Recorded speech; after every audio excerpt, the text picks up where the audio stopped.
Welcome back to Diary of a Ghost Hunter. We're finally back from our overseas travels. We thought we'd share a little bit this episode of what happened in New Orleans. Welcome to the Diary of a Ghost Hunter podcast with your frightfully good hosts and paranormal investigators, Anne and Renata. Join the chaos weekly as we tell you what has inspired us, what cases we're investigating, what is driving us round the twist, and the true horror of what goes on in the background of being a ghost hunter. This is a frightfully good production. Welcome everyone to this episode, and as Anne mentioned, we're going to be talking about some of the highlights, maybe some lowlights, maybe. There weren't really any, but you know. And maybe some crazy things that we did. Yeah, some crazy antics. We have just arrived back from New Orleans. We've literally been back 2 days. Yep. And so everything is fresh in our mind, and we wanted to share with you. I've got nothing fresh in my mind right now. I am suffering from jet lag, and I'm barely upright, but I've got a smile on my dial. Mm-hmm. Yes, both of us do. Yeah, and we've got lights that aren't working, so I'm sorry if the quality's not as good as it normally is, but we're out of our rhythm, aren't we? So we'll get back to it and work out what Roman did to my lights. Hi, Roman. All right. So yeah. Stop! We do this quite often, people. We will talk at the same time saying the same things, and sometimes we accidentally dress the same as well. It's a hoot. This is what happens when you spend way too much time together. You even had a nightmare the other night that you weren't sleeping very well, and then you were tossing and turning, and then you woke up confused where you were, and you thought I was in bed with you, which is even more strange. Yes. But the reason that happened is because when we were travelling, our guests had to get the best rooms, and the people who had booked to share rooms, of course, they had to get the twin beds, which they don't have a lot of in America. No. So we ended up having to go butt to butt a few times. Maybe not that close. Well, we put a pillow fort down the middle. It's all good. This pillow fort down the middle. Did That took up precious space, Anne. I just want to see, but never mind. Say, not see, say. Anyway, we turned up 3 days early because we wanted to get Not accidentally, on purpose. Yes, we wanted to get Done that over once before. jet lag. Yep. We wanted to get over jet lag so it could be fresh and brilliant for the group when they arrived. Fresh as we can be, anyway. And we were ready to start. Yes. But that offered us some very interesting insights into New Orleans. So you've got to say it right. New Orleans. And also we were staying at the Andrew Jackson, which was supposed to be a very haunted hotel. Remember, the first ones we were in was Madame Isabel's. Oh, yes, Madame Isabel's. That's not good. Which ended up being a shared accommodation place, but we had our own room and it was quite delightful. Mm-hmm. Yes, it was. But then we had that, because I missed one night with the accommodation, I stuffed up, as you do.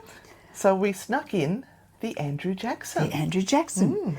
And we were there because it was a haunted hotel. We wanted to try and have an experience. We were placed out the back of the hotel in one of the rooms. Haunt me!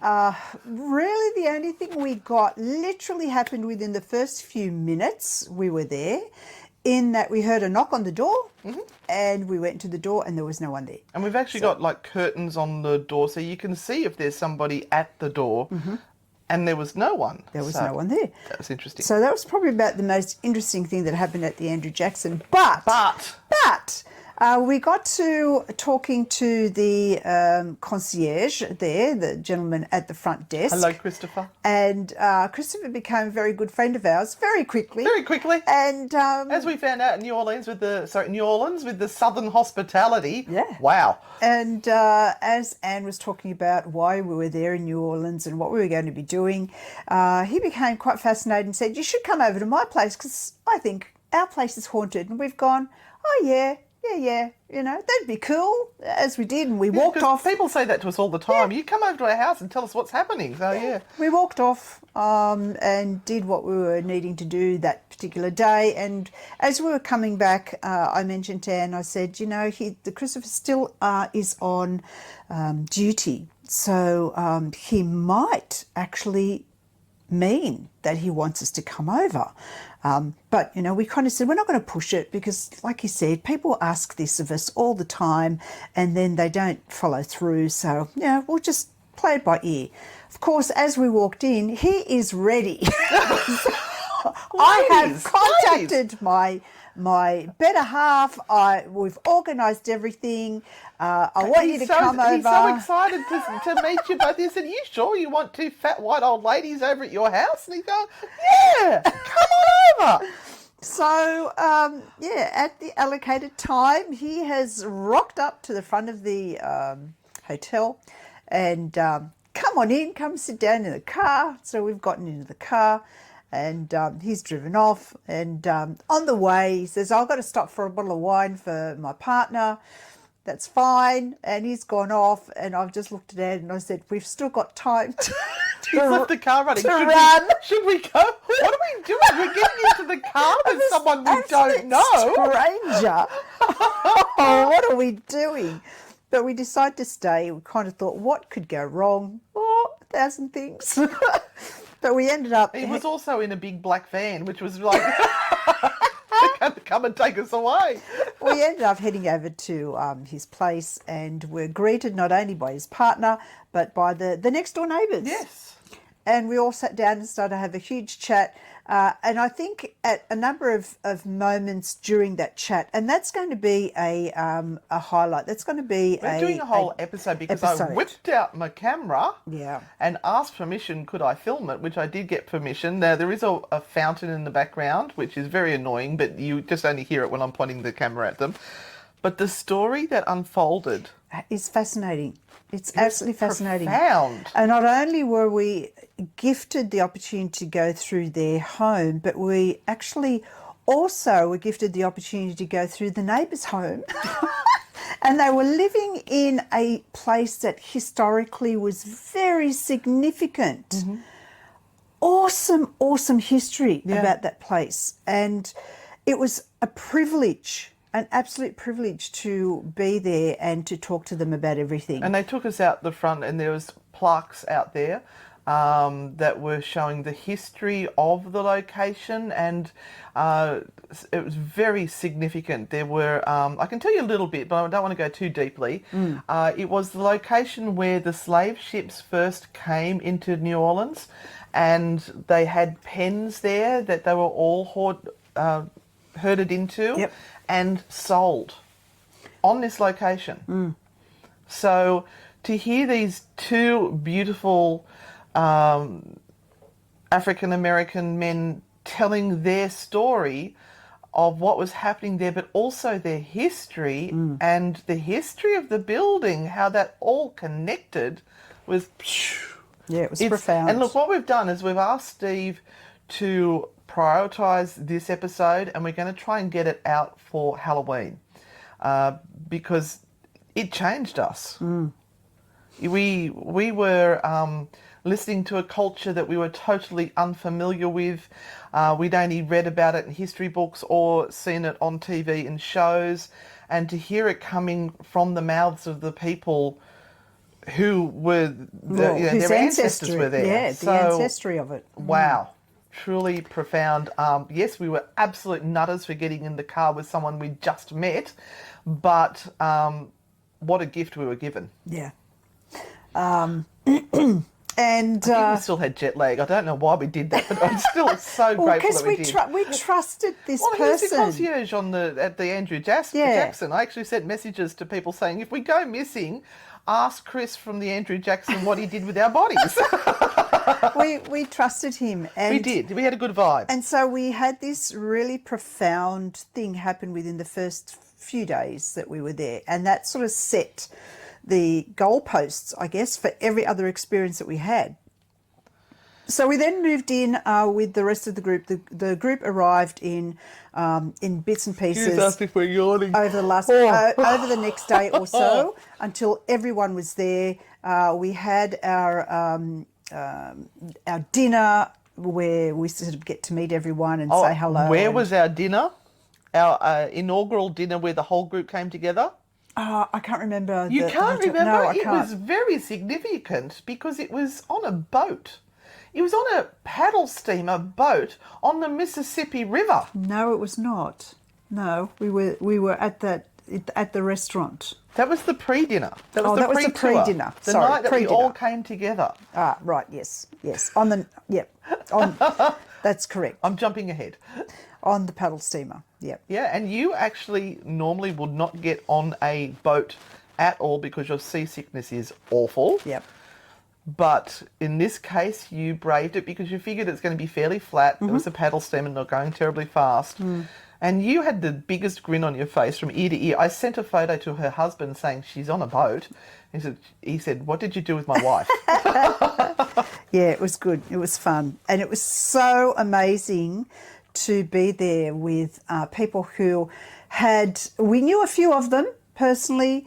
We knew a few of them because they were long-term fans. Yes. And had followed us. Poobahs. And grand poobahs. And for some, it was first-time meeting. Yeah, and there was some who had booked on the tour that we were doing back in 2020 before COVID destroyed everything, and they still came. Yeah. They hung on that whole time. Yeah. And we had the most beautiful group of people we could possibly have wished for. Oh, it was amazing. They were just amazing. Brilliant. They were absolutely brilliant. And one very brave American lady who came to join the bunch of crazy Aussies. And our hostess with the mostess, Angela. Angela, the angel that she was. We may have stressed her a couple of times, but that's okay. She handled it with grace. Angela has her own business there in New Orleans, and it is called Secrets. New Orleans Secrets. Yep. So if you are heading to New Orleans... New Orleans? Well, whatever. You say it your way, I'll say it my way. You can say it the Aussie way. As long as you don't say Norlands, because they don't like that. No, they don't. If you're going there and you're looking for someone who will supply fabulous tours and really, really authentic information given by tour guides that are just absolutely so wrapped in what they're doing for you, get in contact with New Orleans Secrets. And they will... We'll try to remember to put a link in they the proper name so you can find absolutely give you the box and dice of New Orleans. So we met Angela. We then started our 9-day adventure, and we started off with tours all over the place. We had things going on every single day. We did the cemetery. we did a couple of cemeteries. Yeah, we did a couple of cemeteries. We did. Well, the T-shirt I'm wearing is actually from the Pharmacy Museum, which was haunted.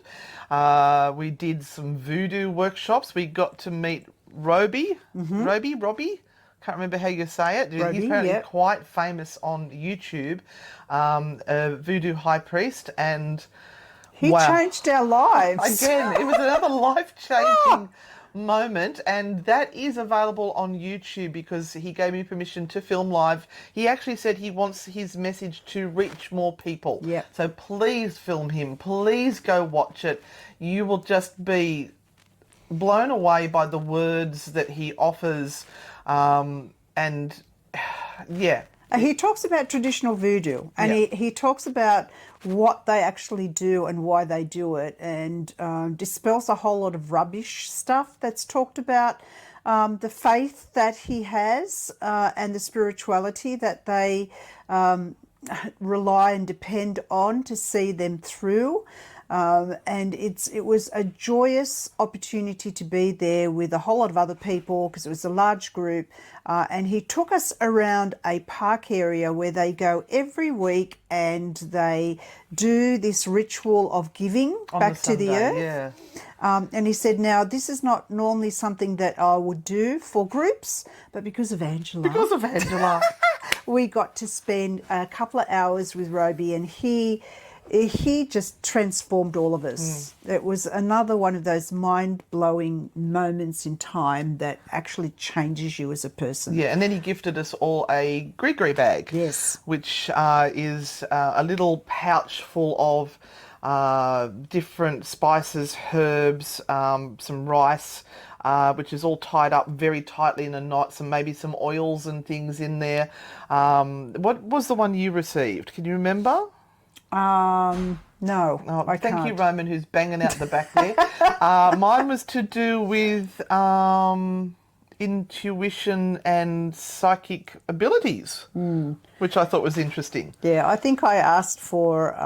Whatever you got, I remember it was very appropriate, and I rolled my eyes at you. financial success in business or something or other. No, you think it was, but it wasn't. Okay. All right, okay. It was more like a soul-searching, you need to really think hard about this. Okay. That's how clear my mind is right now. I'm just gaslighting her. Yeah, and of course that was a profound moment. We went to the Ursuline convent, and there was absolutely zero talk of the casket girls and the whole mythology about that. The vampires, yeah. It was very much about showing the church inside and talking about the history of the Ursulines in New Orleans. We did find the patron saint of googly eyes. I will pop a photo up there so you can see what I'm talking about. She's the patron saint of googly eyes. I'm so honoured. Yes, another profound moment. It was hot. It was hot in New Orleans. It was steamy. warm.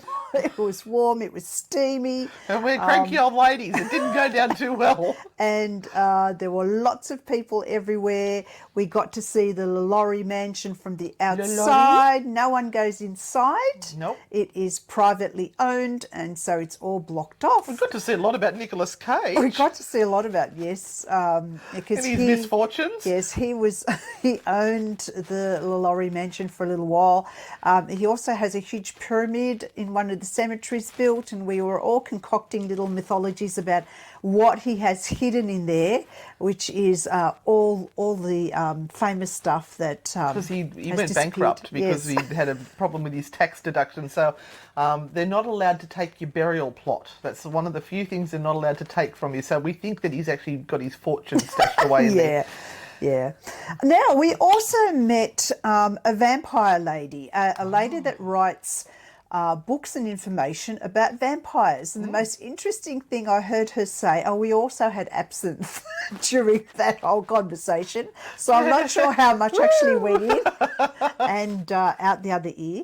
But one of the things that she mentioned, which really struck me, was she doesn't believe in vampires. So while we're at the vampire club. you kind of go, excuse me? I mean, do you really need to say that at this point? Yep. You've just I'll just leave now. I'll take my absinthe and I'll go. So I just don't understand that. But anyway, maybe she was trying to, make herself sound normal. I don't know. I was watching for the teeth. I was looking for the vampire teeth. There was none of that. Yeah, one of the cafes, they have a vampire cafe there. On our first night there, we went down the Bourbon Street and we bought a blood bag each. Oh, yes. It was a cocktail that is in a blood bag. I'll try to remember to pop a picture in there. Oh, we just lost our light again. And you literally suck on the tube of this blood bag. It was delicious. I could have had several of those. Yes. Then we got the yard glass of slushy. We thought, oh yeah, this is just going to be lolly water. I got through about this much of the rotten thing, and then Renata had to help me, and we're going, this is nothing. And by the time we were back at our hotel, this is really good. We were feeling it. We were feeling it. Slightly feral. Oh, dear. Yes. Now, we did the Pharmacy Museum, which was great. Oh, and I've done a little special one on that as well, but I've asked everyone what their favourite item was from the Pharmacy Museum. And let me tell you, there's some doozies in there. There are some very creative ways of relieving pain, which you'll find out about when that episode comes up. Yes, interesting. But there's all this great history. We did a cooking class as well. We did. I dragged Renata off to a cooking class on our first day. We had literally landed the night before and had a little bit of sleep, got up and thought, we'll go for a wander. And I found this cooking class. And I've got, oh, Renata, it starts in 10 minutes. If I pay for you, will you come with me? She's going, no, I don't want to do that. And I was, please, please, please. Anyway, we walked off down the street and I was sad and dejected and dragging my toes. I said, I really want to do this. That gets me every time. It's the She went, guilt. oh, all right. Oh, come all on. Right, yay. So we went skipping back and signed up for the class. And it turns out the reason she didn't want to do it is because she didn't want to cook. That's true. And it wasn't that at all. We sat around at tables and we watched this delightful lady who was, I think, in her 80s, cook up. A storm. Oh, cooked up jambalaya and what was it, the other one? The gumbo and we had bread pudding. Oh. We had so much bread pudding while we were there. She cooked it in front of us and then served it. Yeah. Ooh. We were full. We were chockers. That was Couldn't eat all of worthwhile. Yeah, so that was the cooking classes when we learnt about the Trinity and the roux. Oh, yes, the Trinity. And it's not Father, Son and Holy Ghost, believe me. Was by the time it came out the other end. Now, we also met some ghost hunting teams while we were over yes, there. we did. We met two. They were very, very different from each other. Yep. And shout out to Louisiana Spirits. We love you guys. Thank you for our T-shirts. Thank you so much. We're not going to mention the other ones. We won't mention the other ones. You'll probably hear bits and pieces about it as we move through the coming weeks. But yes, let's just say our group was not your average touristy group. We were there to investigate. And they were also quite knowledgeable.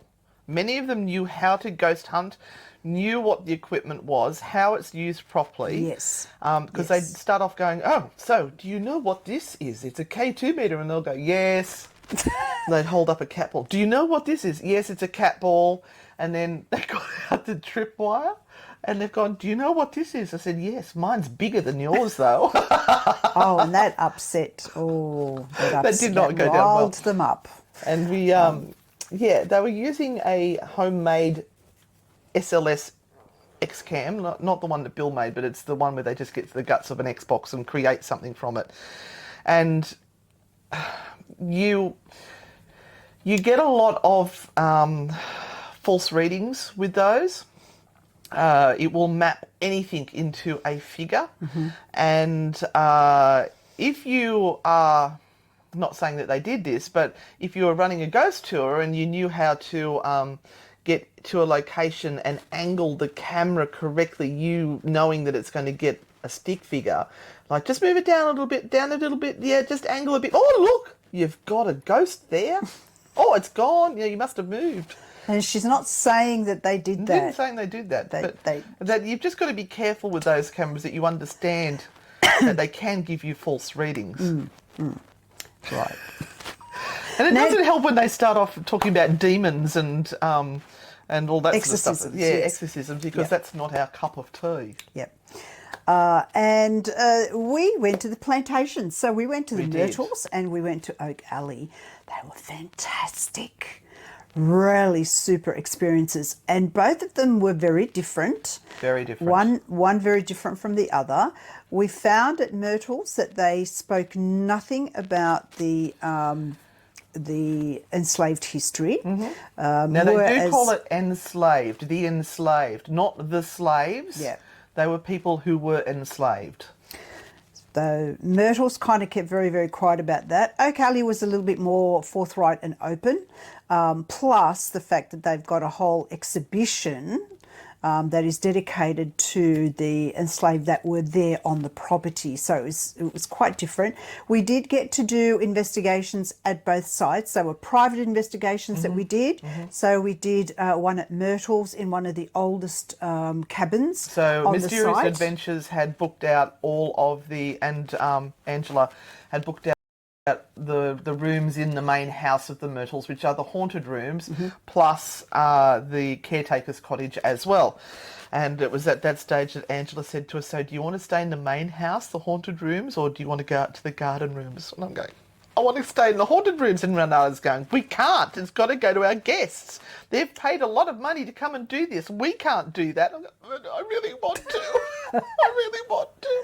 But So we stayed out in the beautiful, stunningly beautiful garden rooms. yes, but everyone was very generous with the time that they offered in their spaces. So we did And Wayne didn't snore too loudly. No, we did a little bit of investigating there, and we did capture a really good EVP in one of the rooms. So hopefully that has been recorded. And at Oak Alley, the big house was closed down. Our tour guide was very interesting there, wasn't she? And move aside, everybody. She'd walk through. She's obviously done this tour a lot of times. Yeah. Knew exactly how to move the crowd around to get exactly what she wanted from them. Yeah. I remember when we were checking in, and I forgot about this, is that the lady said, now, here's your key. Now, just wait outside of the house. Don't come in until I invite you in. We were so tired. We've just opened up and gone in. I'm laying down on the bed when she's come in to let us into the house. Oh, I felt so bad. Anyway. Yes, so they had some odd rules. Yeah. And so we did some investigations around the outside of the house in Oak Alley. And in Joanne, Wayne...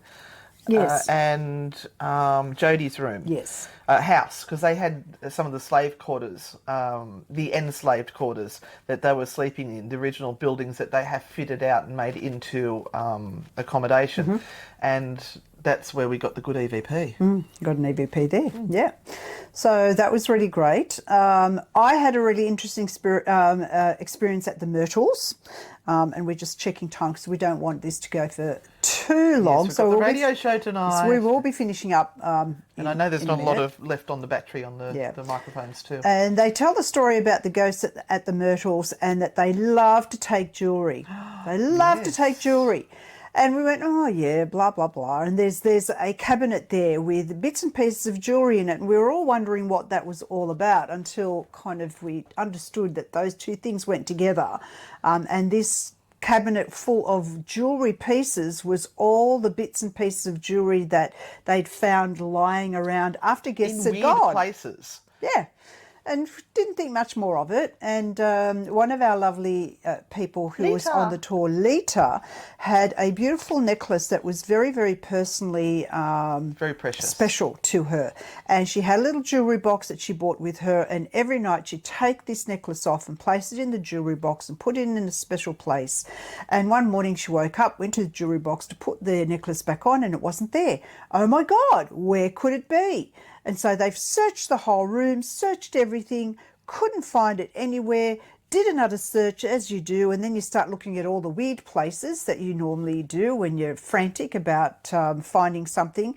They eventually found it stuck in a glasses case under the glasses that had not been used throughout the whole trip. And not been opened. And that glasses case was packed in somewhere else as well. So... phew, she got her necklace back. Now, I didn't realise that I had earrings on that were like in the shape of a little heart with some, diamantes around it. And I took those out. I used to take them out every night because it was awkward sleeping in them. And I placed them on the bathroom counter. And didn't even think about it until, we were packing up the next day and frantically getting out. And on the bus, she goes, I haven't got my earrings on. I don't have my earrings on. And, I must have packed them somewhere. It's going to be okay. Couldn't find them anywhere at all. And I thought, oh, my God, it's true. The ghosts do like to take jewellery. But then you go through your little... Well, I get out my makeup bag with the toothbrush and everything. I've put it on the thing. I've gone, what's that down the bottom? It's one of Renata's earrings. Just one. Just one. Now, you'd think if she'd accidentally popped them into the wrong case, or if I'd picked them up and accidentally put them in the case, they'd both be there. There was one. Yeah. Where is the other one? Where is the other one? So, as I've mentioned before, I'm going to write to Myrtles and ask them whether they've actually found an earring like that in that room. And if they could just take a photo of it. If it's in the cabinet and they can take a photo of it, oh, that would be joyous. Leave it in the cabinet Yeah, with the I am then collection. part of the history of Myrtles. The legends and the lore. Oh, that would be wonderful.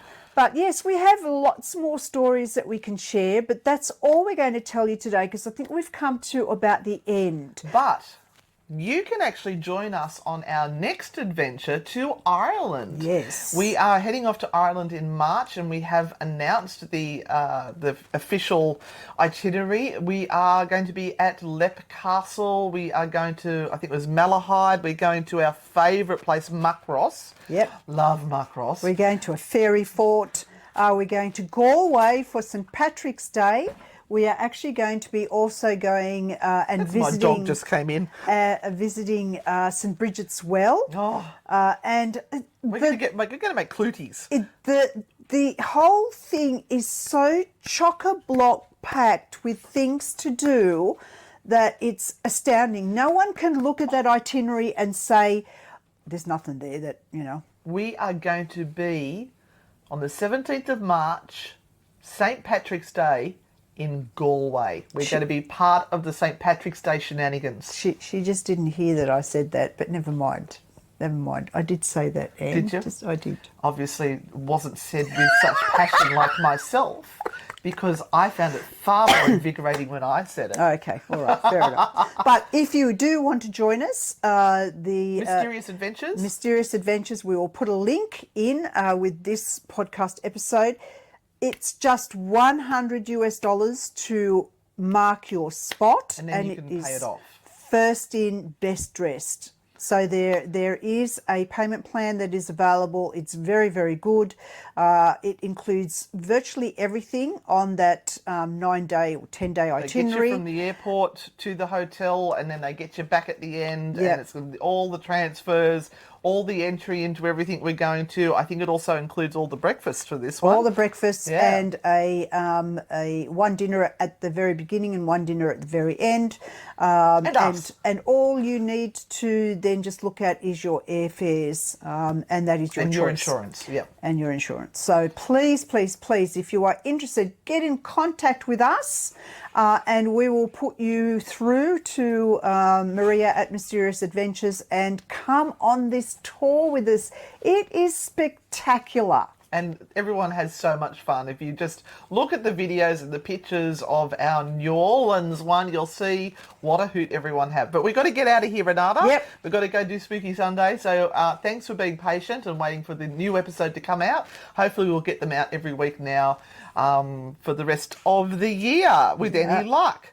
But guys, remember, we'll see you on the dark side. Let's get spooky. And be frightfully good. Bye. Don't be a dickhead. Bye.